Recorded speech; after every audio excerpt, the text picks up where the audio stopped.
So lately I have been reading a book, Seven Habits of Highly Effective People, and I thought this book started with seven habits, but it doesn't. It starts with something which Stephen Covey teaches, that why most of the self-help advices or the improvement advices don't work. And he spent 100 pages in explaining this, and honestly these first pages could be worth more than habit itself.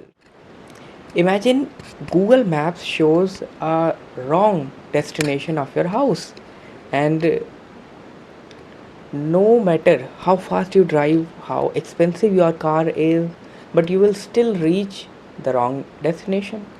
Stephen Covey says that our mind exactly is like that.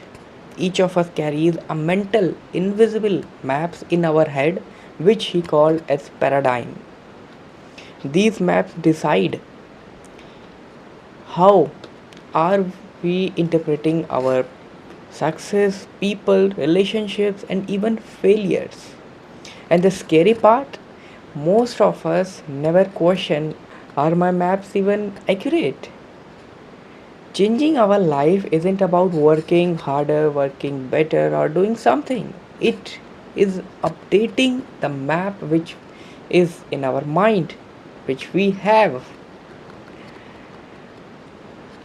Well, this is my favorite analogy. A farmer owns a goose, and every morning he gets one golden egg.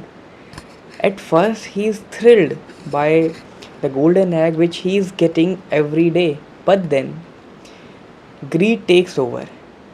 He thinks, why wait for the whole one day when you can get a ton of eggs, maybe? So he kills the goose and finally loses the eggs forever. COVID calls the egg as a production, and goose is a producing capability, the PPC, which he talks about in the book. And most people obsess over eggs, like grades, salaries, followers, money, productivity, and they often neglect the goose, which is health, skills, relationships, character, and energy. The irony that the goose is what creates the eggs, and we often forget that. He calls that there should be a perfect balance of P and PC, where P is the product or the result which we are getting, and PC is the asset which is producing the product, which is producing capability. So, for being effective, you must have this PPC balance in your life. We say that every person lives in one of the three levels which he defines. Level 1 is dependence, like you solve my problems. Example, parents, teachers, boss, government, and even luck. Level 2 is independence, like I solve my problems. You take responsibility, you manage yourself, you become reliable, everything you do yourself. But the level 3 is interdependence, and this is where many people misunderstand. Interdependence isn't meaning that you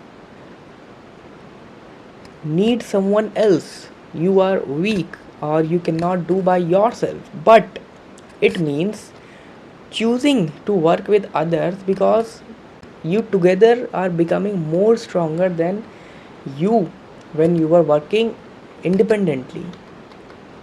Example, one brain versus 10 brilliant brains. Great companies, great marriages, great research, great startups, all are built this way only. One sentence which hit me hard was, nobody can force you to grow. Nobody.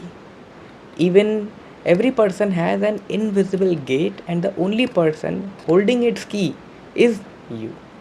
Teachers cannot open it, parents cannot, books cannot, even this video cannot. You have to decide. 7 habits which are in this book, which we are going to read, they are not random.